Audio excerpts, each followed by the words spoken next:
send them out to our care management staff just in case they weren't able to attend the meeting. They're still able to learn about the resource. So we have two presenters today. We have Fabio from Community Affairs and Resource Center.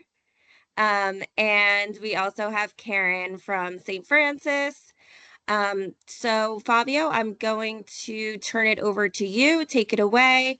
You're able to share your screen if you have any sort of materials needed. Hi, good morning, everyone. My name is Fabio. I work for Community Affairs and Resource Center. I'm an intake and outreach specialist with our lead paint remediation program. Today, I want to talk to you guys about our agency's programs, particularly highlighting my program, which is the lead paint program. So CARC is based out of Monmouth County, but we do have an office in Ocean County. Our office is in Lakewood. We offer things like healthy homes programs, things like the lead paint program, also weatherization, although weatherization is only in Monmouth. And we also offer home energy assistance. So if any of your clients are struggling to pay their energy bills, it's a great program to be able to get caught up on that. In addition to that, we also offer some rental assistance. So if any of your clients are in arrears on their rent, we do have a program that assists them in paying rent for the month. We also have a family violence prevention program. So we offer support for the victims of domestic violence and sexual assault. We offer legal and medical advocacy as well as prevention classes. We have a Hispanic Women's Resource Center. We offer things such as ESL and civic classes, computer classes, life skills, that kind of a thing. There also is a scholarship fund that they offer. So it is specifically for Hispanic women. So if any of your clients qualify, they can apply for that as well. We also have notaries on staff in our Lakewood office. Right now, we're helping clients with the power of attorney form. So our staff has been trained to be able to complete those forms. And again, we are notaries, so we're able to notarize that for them as well. So I want to highlight the lead program today. It's the one that I work for. So what we do is we offer funds for landlords, tenants, and homeowners alike to be able to identify lead hazards in their homes and to be able to remediate those hazards.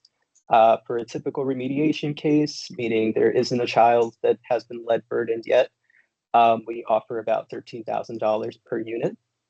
For cases where children are lead burdened, they've tested for a level of 5 or higher. We call those abatement cases, and the budget for those goes up to $25,000 per unit. So some examples of things that we can fix in the home are, for example, if there's any windowsills, doors, pretty much any painted surfaces, whether it's inside of the home or outside that test positive for lead paint, we're able to remediate and remove that hazard so it doesn't affect the child any longer. But it's not, it's not exclusive to households with children. Even households without any children can qualify for the program. It's based on the age of the home. So if the home is built before 1978, it qualifies. Most residential properties qualify. And for the occupant of the home, they need to be within income guidelines, which I can share with you guys through email. But in a nutshell, that is our agency and that is our program. Do you guys have any specific questions? I know I threw a lot of you all at once, but I have a question. I don't know if you know the answer to it. yeah. But like for the lead paint remediation, what would be a sign that we could tell families to look for if maybe their home was impacted by lead paint? Like what would be some of the signs? So we typically see what we call alligator skinning in the paint. It literally looks like the skin of an alligator. It'll be chipping. If their home is older, like particularly 1950 or before, those tend to be the houses most affected. There is over-the-counter sprays that they can purchase, but it's also the spray that we use to do the initial test for lead. where they can spray those surfaces that might be suspicious for lead paint. Usually those sprays will turn a color, usually red, and that would be like an indication for lead paint. And do they have to own the home or can they be renting the home to access this service? They can be homeowners or they can be tenants. The program is based on the income of the occupant. So if they own the home, it would be their own income. If they're renting out the property, it would be the income of their tenants. And then one other thing I just want to add really quick, those POA forms that Fabio mentioned earlier are available in our office for care managers to take. And we have them in our legal assistance resource packet that I sent out a while back. So I just want to plug that if anyone had any questions specifically about that form. But does anyone else have any questions for Fabio or CARC in general? I do. What you said that you guys assist with the utility bills. What's the criteria that the family would have to meet in order to be eligible for that assistance? That one is also based on income and household size. I'll share the flyer with you guys. It'll have the income guidelines posted on there. But as long as they're below those guidelines, they would qualify for assistance. Great. Okay, thank you.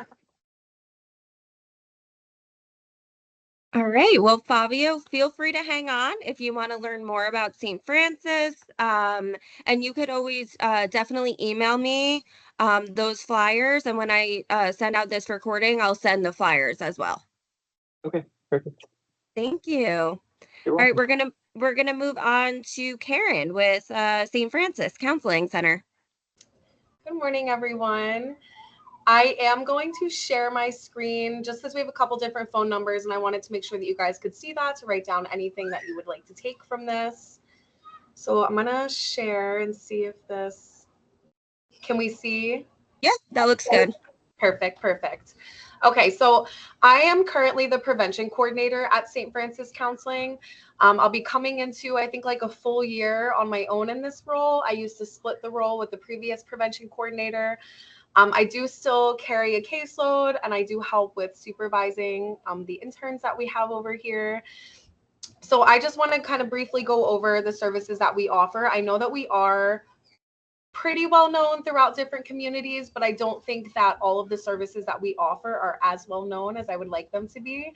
And also, I do apologize if you guys hear any background noise. There are some kiddos down in the playground playing, and I have my window open, so you might hear that a tiny bit. So our counseling service, we are within St. Francis Community Center. So there are also additional departments within the community center that are not like listed in the counseling presentation, but we do have a food pantry downstairs that's open to residents of Ocean County. We have a family support department and we have a senior services department. We also have a child care department downstairs. So we do have, and a parish center. So we do have a lot of different services to help the community in those ways as well. But specifically our counseling department, we're kind of broken down into 3 different umbrellas, I guess I'll say. We kind of have 3 different programs within our counseling department. So I just kind of want to share all of that information with you all. So to start with our counseling services that we offer, they can really quick. We're still seeing, just so you know, the main page. Did it work now? No, there might be in the actual meeting, there might be a forward arrow to go to the next slide. It says navigate forward. Yeah, that's what I'm clicking. Does everyone now? Okay, there you go. It worked now? Yep. Okay, perfect. Thank you. So that number that's listed right there, the 494-1554, that's our main counseling number. None of our therapists have like their own individual direct line numbers to call. It all goes forward to our main counseling desk, and then it kind of gets directed where it needs to go from there. So our counseling services, we offer services from for all of Southern Ocean County for general mental health. So anybody that wants to come to us for general mental health concerns, we work that on a sliding fee scale based on income and number of people in the household. Our scale did shift up a tiny bit. So I believe now the ranges are $20 to $90 for sessions. It used to be 10 to 80. I think we did have to bump it up to 20 to 90. So we still try to offer, you know, as cheap as possible for the people that do struggle financially. And for general mental health concerns, we work with the entire Southern Ocean County. So that would be residents from Lanoka Harbor to Little Lake Harbor. But then we also have the grant funded services, which I mostly wanted to really focus on with you guys this morning. So we can provide free grant funded counseling to any individual that is identified as a survivor of crime or a victim of crime. So that could be sexual assault survivor, domestic violence survivor. We've even been able to get maybe some kids or some teens on those grants if they've dealt with some severe bullying in school. Any crimes related even to households or vehicular that might induce some stress or some trauma after the fact, we can also kind of tag that in under one of our grants. So the grant funded services does have a little bit of a different catchment area. So we can work throughout Ocean County. It's still the Lanoka Harbor to Little Egg cutoff for the catchment for grant funded.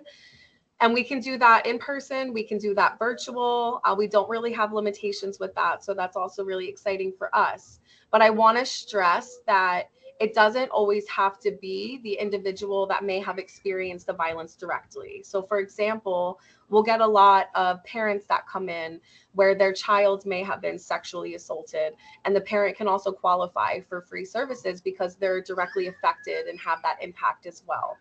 So, or even on the flip side, you know, maybe there's a child that may have witnessed some domestic violence within the home. That child would also be put under a grant because they are experiencing the effects of that too. So we can really kind of cover a lot when it comes to our grant funded services. And we do also have a couple different outpost locations in the county. So even though we're located on LBI, we do know that it's not always easy for everybody to get to us. We love that we can offer virtual, but we do still try to have some other in-person locations to just meet the need closer to people's homes. So currently we do have some therapists that go to outpost locations in Bayville, Toms River, and Tuckerton. A little bit more on the council. Oh, wait, let me do that arrow again. Do we see the next one? Okay. Yeah. So a little more just on the counseling services. We provide services to individuals of all ages. There's no cutoff or limitation. I mean, I guess I would say the youngest, probably 4. It can be obviously really hard to maybe do something with a child younger than that, but we do see 4-year-olds. So we do all ages. We can do individual counseling, couples counseling, and we do have several different groups that kind of rotate throughout the year. We try to offer our groups at least twice a year. Sometimes if there's a higher need, you know, we'll try to work that in a couple more times. Almost all of our clinicians, if they are not presently, then they will be getting trained in trauma-focused CBT. All of our full-time staff get trained in EMDR, and they also get trained in sand tray therapy. So we really do try to hone in on that trauma focus, get as much training as we can to really provide those services to the community. The groups that we have offered that really rotate, the first 3 are the ones that we've had for several years in a row. So our Surviving to Thriving group for any survivor of sexual violence. We have a Journey Through Grief group. And then the Parenting After group is for any parents that have children that have been sexually assaulted, to kind of provide that extra support to parents in that regard. We recently just got new funding for perinatal mood and anxiety disorder. So we're really excited. So what that means is we are also able to offer free counseling for anybody that struggles with perinatal mood and anxiety as well. Any new parent in Ocean County that has a child 3 or under, they can qualify for those free services if they're struggling a little bit with being a new parent. And that's not limited to just new moms. It's any new parent. Doesn't matter gender, doesn't matter identity. If you're a new parent, you have a child under the age of 3, we can provide free counseling services to kind of support that. And we are also trying to get a support group running off the ground for that as well, which will also be free. And then our interns recently had tried to start a new group called Creating Connections, just to bring some more socialization and bring community members together. So I would love to still try to run that in future, even when our interns do possibly leave us. So this really kind of covers all of the counseling services that we offer. But then we also have our prevention and advocacy program. So I was going to share a little bit about that with you guys as well. So there is a different phone number on this slide. We have a 24-hour, we get to house the 24-hour hotline for sexual violence concerns in Ocean County. So we have an advocacy program. Cheryl Fuller is the coordinator for that. And she provides a couple times a year a free 40-hour training to get people trained and certified to be a confidential sexual violence advocate in Ocean County. So all of these services, again, are free to any community member that may need them. So it's kind of multifaceted. We have the hotline where it's staffed 24/7. So there will always be an advocate that's picking up that line to do some crisis intervention, to provide some resources in the county. But we can also go a step further with our advocacy program. And if there's ever an individual that might be going to a police station to make a report, or if they're going to any of the hospitals local in Ocean County to possibly get a forensic nurse exam done, our advocates can go out and meet them and sit with them throughout that process. So we do hotline, but we also go out in person, whether it's to a local police station or a hospital, to sit with a survivor if they'd like us there for that support. An amazing program that we have. We have a lot of really passionate and dedicated advocates. So I do think we're very lucky in that way. But Cheryl does offer that training a couple times a year. I think she's currently doing one now, or if it's not started yet, it will be starting within the next month or so. So she's always looking for new advocates as well. If anybody would ever be willing to volunteer, or you know anybody that might. And then the prevention program, kind of my baby over here. So we really, in the prevention program, the whole mission and goal is, yes, to decrease violence throughout Ocean County. And how can we get in and provide some educations, do some early interventions to hopefully see kind of a ripple effect of violence being decreased throughout our communities in Ocean County. The state of New Jersey recently, in the last year, they kind of reassessed the whole prevention program and made a couple changes to what our requirements will be or what the goals of this will be. So in the past, we would really go out and focus on a media literacy program. I'm not sure if any of you have heard of that before, but we would go out, try to go into as many schools as possible, as many agencies, and we would do this whole curriculum for media literacy just on the messages we receive from media, the impacts of those, how those affected gender roles in our community, and how that could also kind of enable some of those stereotypes for violence.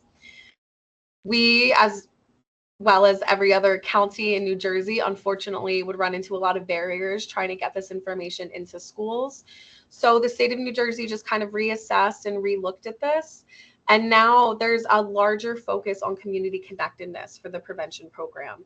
So how do we get out, even, we're not negating schools now, but kind of how do we try to take it a step further and possibly even reach these students in different environments, reach the staff members in different environments, and get some connections going across agencies, across community members. So we will go out to any event that'll have us to share our resources. I do coalition meetings every other month where I try to have 1 or 2 presentations that come in. In the past, we had RJW Barnabas Health come in and do human trafficking prevention trainings. In a couple weeks, we have our next meeting, and we're going to have the forensic nurse examiner for Ocean County do a presentation for Sexual Assault Awareness Month. And somebody from Contact will also be preventing on drug-facilitated sexual violence. So we try to have a training component, and these meetings are really utilized just to build connections and collaborations with agencies and community members. We all collaborate on events and try to plan different things for our community. So that is kind of the whole of the prevention program and counseling and advocacy. Again, I know I also threw out a lot of information at you guys, but please let me know if you have any questions. I'm just going to go back to this one just in case anybody needed the hotline number or our phone number. I think Jamie had a question in the chat. Do you offer ASL services? Good question. So we do not at the present time have anybody that's bilingual or trained in ASL, but what we do have, which again, very lucky for the funding and us being able to secure this, we now have a translating service called Marty. and it rolls around on a tablet, and we have access to over 240 languages, I believe.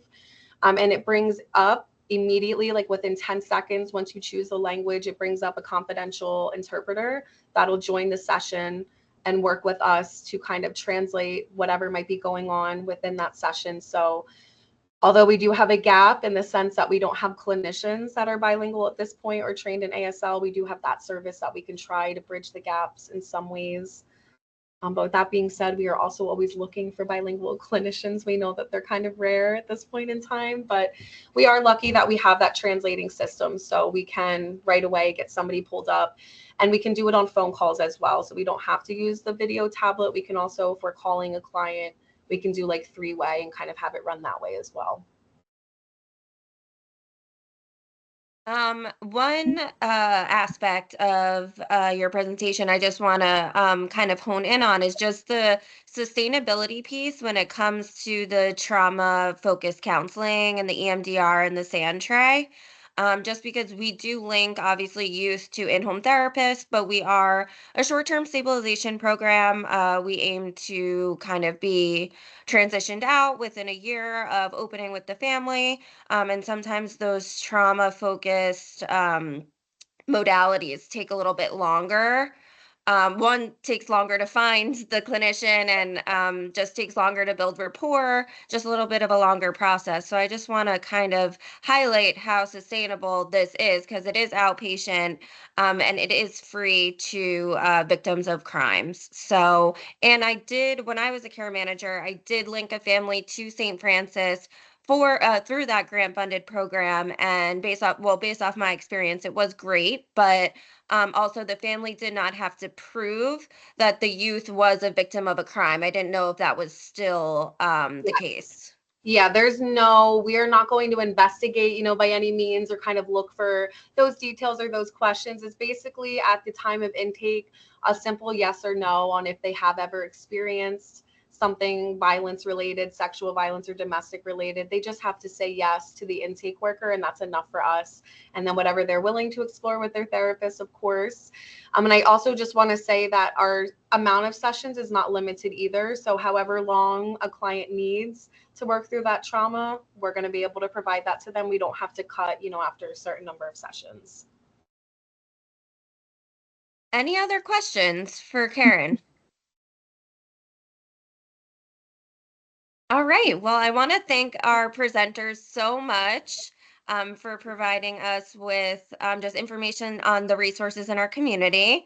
And then, Karen, feel free to send me any flyers, like I said to Fabio, so I could send them out to our care management staff. I'll probably send like 2 things that we have going for Sexual Assault Awareness Month that we could have some more participants in. Thank you for having us Definitely. today. Thank you, everyone. Thank Have a you. great day. Thank you.